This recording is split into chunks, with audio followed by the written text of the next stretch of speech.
भात एवं जय हिंद बच्चों। आज हम लोग फिर से सैम्पल पेपर सॉल्व करेंगे। इसमें हम व्याकरण के प्रश्नों को आज फिर सॉल्व करेंगे। जैसे कि इसमें फिर दिया है पहला प्रश्न, अध्यापिका ने छात्रा की प्रशंसा की तथा उसका उत्साह बढ़ाया। इसको मिश्रित वाक्य में, तथा यह किस में होता है? संयुक्त वाक्य में। यहाँ हमको क्या करना है? मिश्र वाक्य में बदलना है। तो मिश्र वाक्य की जो चिन्ह मैंने बताए थे, अगर वो आपको याद है तो आपको बिल्कुल प्रॉब्लम नहीं होगी। तो हम इसको कैसे बदलेंगे? जब अध्यापिका ने छात्रा की प्रशंसा की तब उसका उत्साह बढ़ गया। ठीक है। तथा शब्द संयुक्त वाक्य में होता है, लेकिन तब जो है वो मिश्र वाक्य का चिन्ह है, तो हम उसमें तब लगा देंगे तो मिश्र वाक्य बन जाएगा। दूसरा है, जो ईमानदार है वही सम्मान का सच्चा अधिकारी है। इसका सरल वाक्य हमको बनाना है, तो हम क्या बनाएंगे? ईमानदार ही सम्मान का सच्चा अधिकारी होता है। ठीक है। तो यहाँ पे कोई भी हम लोग कंजक्शन चिन्ह, जो भी योजक चिन्ह है वो हम बीच में कोई नहीं लगाएंगे, तो वो सरल वाक्य बन जाएगा। अगला है, जो ही घंटी बजी छात्र अंदर चले गए। इसको रचना के आधार पर इसका भेद बताना है। ठीक है। तो इसको क्या करना है? ये मिश्र वाक्य होगा। ज्यों त्यों किस में होता है? मिश्र वाक्य में होता है। तो इन्होंने कहा है ज्यों ही घंटी बजी, तो ये मिश्र वाक्य हो जाएगा। अगला है, रहीम ने कहा कि मैं कर्नाटक जा रहा हूँ। इसमें रेखांकित उपवाक्य का भेद बताना है। मैंने पहले भी कहा था कि जैसे हम पद परिचय देते हैं तो कभी कभी सिर्फ हमको रेखांकित वाक्य दे देते हैं और कहते हैं इनका परिचय दीजिए। तो यहाँ पे इन्होंने रेखांकित दी, मैं कर्नाटक जा रहा हूँ। इसका हमको भेद बताना है। तो ये संज्ञा उपवाक्य है। क्या है ये? उपवाक्य है। कौन सा है? संज्ञा, क्योंकि यहाँ पे मैं लगा हुआ है तो वो उपवाक्य बता रहा है।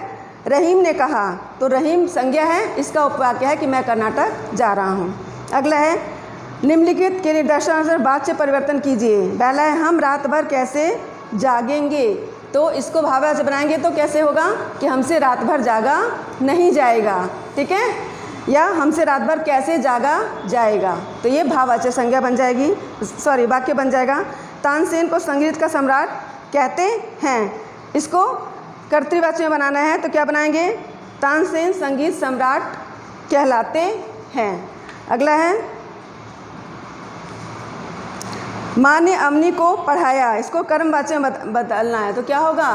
कर्मवाची की पहचान से के द्वारा, माँ के द्वारा अवनी को पढ़ाया जाएगा, या माँ के द्वारा अवनी को पढ़ाया गया। मैं उठ नहीं सकता, इसको भाववाची में बदलना है, तो इसको क्या बनाएंगे? मुझसे उठा नहीं जाता है। ठीक है। आप भाववाचक संज्ञा में जा शब्द का, जा जो क्रिया है वो ज़्यादातर प्रयोग में आती है, तो यहाँ पे जा लगा दिया तो ये भाववाचक संज्ञा बन गई। अगला प्रश्न है, निम्नलिखित वाक्यों में रेखांकित पदों का पद परिचय देना है। आज समाज में विभीषणों की कमी नहीं है। विभीषण आप जानते हैं व्यक्तिवाचक संज्ञा है क्योंकि नाम है, लेकिन इस वाक्य में इसे किसकी तरह दर्शाया गया है? विभीषण का मतलब जो घर का भेद देते हैं, जो मतलब लोग अपने लोगों से गद्दारी करते हैं। यहाँ पे विभीषण उनके बारे में कहा है, तो विभीषण शब्द जो कि व्यक्तिवाचक है, इसे यहाँ पे जातिवाचक संज्ञा के रूप में प्रयोग किया गया है। ठीक है। तो क्या लिखेंगे आप? विभीषण जातिवाचक संज्ञा, बहुवचन, पुल्लिंग और संबंध कारक। अगला है, रात में देर तक बारिश होती रही। यहाँ पे देर तक बारिश क्या है? ये कालवाचक क्रिया विशेषण है। देर तक मतलब ये कालवाचक है, क्रिया विशेषण है। होती रही क्रिया की विशेषता बता रहा है। अगला है, हर्षिता निबंध लिख रही है। तो इसका प्रत्यय लिख रही है, आप जानते हैं क्रिया है ये, तो क्रिया का भेद बता रहे हैं। यहाँ पे सकर्मक क्रिया है, स्त्रीलिंग है, एक वचन है और कृतिवाच्य है।